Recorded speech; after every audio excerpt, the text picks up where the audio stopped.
Hey guys, it's me Tay with some more singer tips. I want to talk about breathing today. Do you ever find yourself not being able to make it through a phrase or not being able to hold the note as long as it should be held?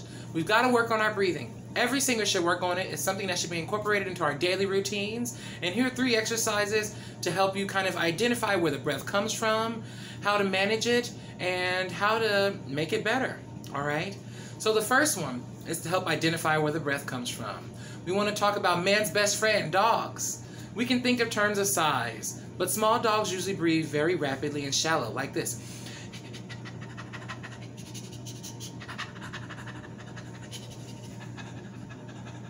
And I turn to the side because I want you to recognize that my diaphragm here is expanding and contracting with every breath. Like dogs. So, this exercise, you want to go like small, big, medium size, back to large, back to small, just to kind of get the breath moving, to kind of get you to understand and identify, again, where the breath comes from, the function of the diaphragm, and how important it is, okay? We're not going to stay on that. The second one would be hissing. Kind of like a snake, but this has a purpose behind it, okay? So you want to inhale for an allotted amount of time, and then you want to exhale on a s, okay? Now, when you inhale, it should be for a shorter amount of time than what you exhale, because we don't breathe while singing or speaking. We don't inhale for 15 seconds before we start talking, and a lot of times people speak before breathing. And so this will help you identify how to correctly phonate, which is breathe and then make sound. Okay? That's what we want to do. So I'll do an example. I'm going to inhale for 5 seconds, and I'm going to exhale on a s for 10 seconds. Okay? So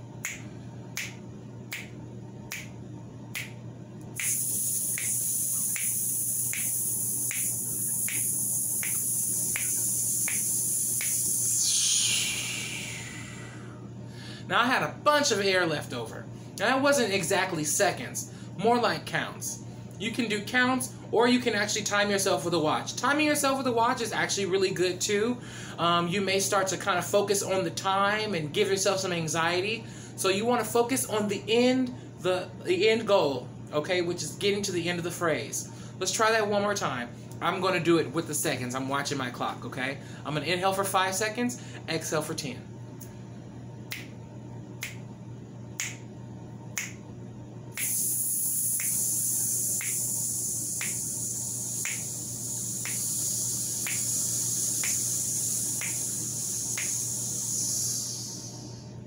Now, you may have extra air left in your body after you've completed that initial count, which is a good sign. It means you can go for longer. I would continue to inhale for 5 seconds, maybe even take it down to 3. And after that, I just want you to breathe. Just take a 1 count down and out. You want to think of your diaphragm kind of being like, you ever seen James Bond and he's dropping somebody out of the bottom of the plane and he just opens up the plane and it kind of goes like that? My teacher gave me a great image. Down and out. So that your ribs, everything is expanded here, okay? Down and out. Now you don't want to hold your breath before you start singing and before you start exhaling, because that is not natural. You're not supposed to hold your breath. In fact, that is doing the opposite of what you want to do before you phonate. And it makes the throat do weird things. And I can get into that technically, but it's too much, all right? The glottis is an amazing thing. The Lord took care of us, okay? So, you want to inhale for a shorter amount of time, then you exhale, okay? That's the second one. Now, the third one is my favorite. Probably the meat and bread of the bunch, all right? Ragdolls. Ragdolls are very similar to the second exercise, where you exhale all your breath, but you're doing it as you come down, almost kind of like you're stretching and doing yoga at the same time. So you're exhaling down, exhale down, just blow out all your air. And on your way back up, you're going to keep your hands above your head, and you're going to be inhaling for 10 counts. You hold for 3, and then you exhale on a s for 15 counts. 15 seconds, 20 seconds, whatever you like to do. But you do this regularly, and your breath will improve. I promise you. All right? So I'm going to do one example. I have been struggling with my asthma, so forgive me if I cough. All right? And those of you with asthma and breathing problems, even singers who kind of suffer from acid reflux, sometimes us feeling the breath go down our throats is something we want to feel, but the breath should not be labored, okay? And it should be easy to breathe. So I always encourage you to take your inhalers before you start singing or before you become physical, or your medication. And nothing like dairy. It coats the cords and gives you a whole bunch of phlegm, okay? All right, everybody exhale. I'm going to do one example of the ragdoll. So you want to push out all your air, exhale. Now I'm going to inhale, keeping my hands above my head for 10 counts. Halfway.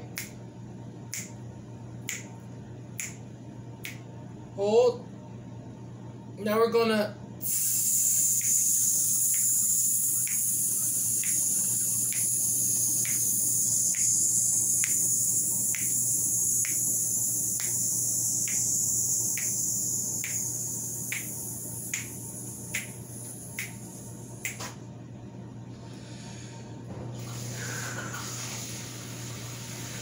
Now at the end of that exercise, you gotta roll up, keeping your neck down, roll your shoulders back. Your neck is the last thing to come up.